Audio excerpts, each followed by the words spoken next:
side here. Okay, so everyone has a statement, and we'll just open it up to questions. We'll get everyone to introduce themselves first and say and spell your name and your title, and then we'll open right up to questions. Sure. So let us know when is everyone ready? Is everyone ready? All right, I'm Jay Shaw, Jay-S-H-A-W, Assistant Chief, Winnipeg Fire Paramedic Service. Michelle Bessis, M-I-C-H-E-L-L-E-B-E-S-S-A-S, Platoon Chief Paramedic Operations. Jennifer Cumsty, Executive Director of Acute Health Services at Health Science Center, Jennifercumsty.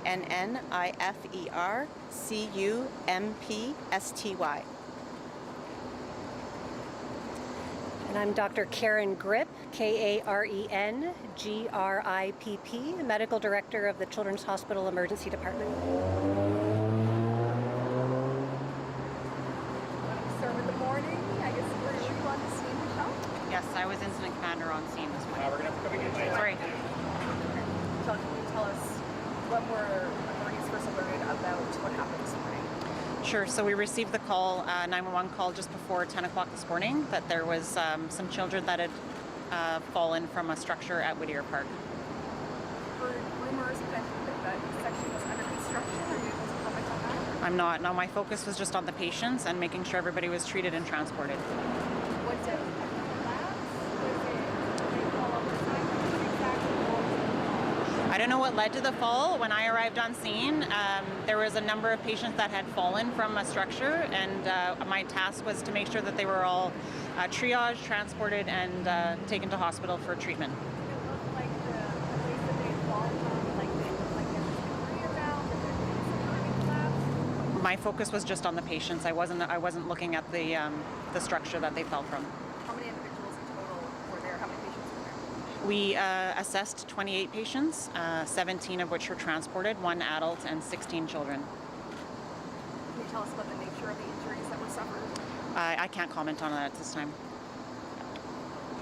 Sorry, I was having a hard time hearing. Sure. Did they fall from the second-story walkway inside the place? They fell from a structure that was approximately 16 to 18 feet tall. I'm not sure what exactly that structure was initially. I was just focused on the patients that were on scene.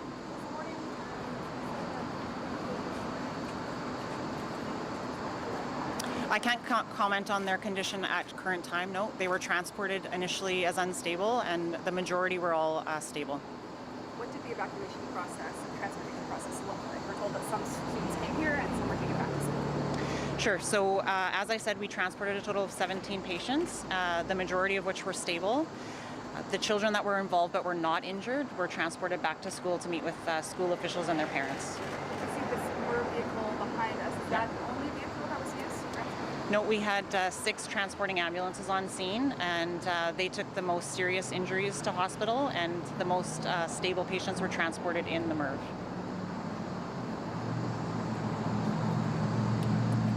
How would you describe that type of fall in terms of how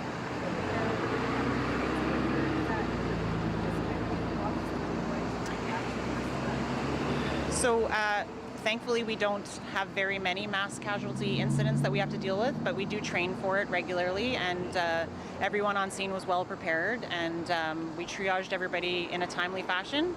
We determined who needed to be transported first, and those went out in the first transporting ambulances on scene, and we had every patient out of there and to hospital within an hour. I'm not sure who is best placed to answer this question, but are there any charges being contemplated at this point? I'm definitely not the person to answer that question, no. Does that... Your release says most people are expected to be released today, so does that mean there are a few that are expected to stay overnight? I'll defer to the Shared Health Hospital staff for that, yeah. I can just comment on what we did initially on scene, yeah. Any other questions for me? No? Okay. In terms of patient? Yeah, you can just definitely do the mic. I'll let Dr. Grant. Yeah. Okay.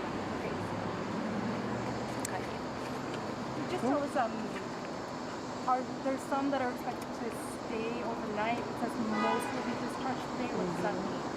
As of right now, there's 1 patient being admitted to hospital for observation. The rest either have been or will be discharged today. How busy was the ER when this came in? I know, like, this is already a busy place. When you get a mass casualty event like this, how did it affect the operation of the yard? Fortunately, or serendipitously, it was not very busy, and we were all caught up at the time. So it was, we had empty rooms, we had nursing staff available. How would you describe the range of injuries in terms of the children that were taken to the hospital? I don't know anything about the patients who weren't taking here. Oh, were? Okay. Mostly orthopedic injuries. So broken bones, a few, none severe, none life-threatening.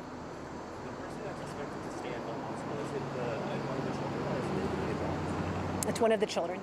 So none of the injuries were life-threatening. One child that will remain in the hospital or is being admitted to the hospital that is for observation.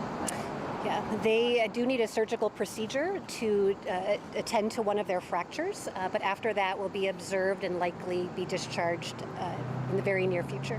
What's the age of the child? All the children were between 10 and 11 years old, I believe, so he would have been in that group. It's a boy staying overnight? Yes. How bad could this have been, given that it was roughly a 2-story fall? It could have been so much worse. We were prepared for the worst. We heard initially 30, and then we heard 20, and I believe that the final number was around 16 or 17. We were prepared as best we can for the most severe injuries. We had our adult surgery and our pediatric surgery colleagues, our adult orthopedic surgeons, our pediatric orthopedic surgeons, our emergency medicine colleagues, our trauma surgeons, all available, as well as we prepared to manage the airway or resuscitate if we needed. Fortunately, that was not needed. What are you hearing from patients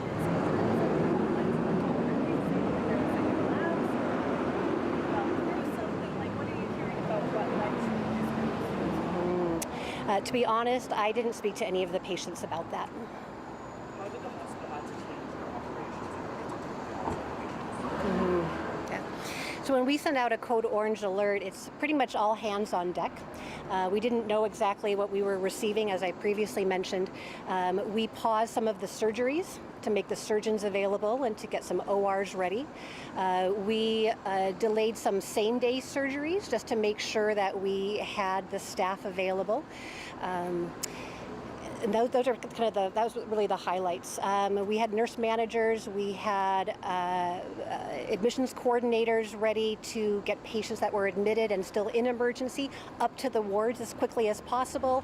Housekeeping, patient transport people to try to get things into action.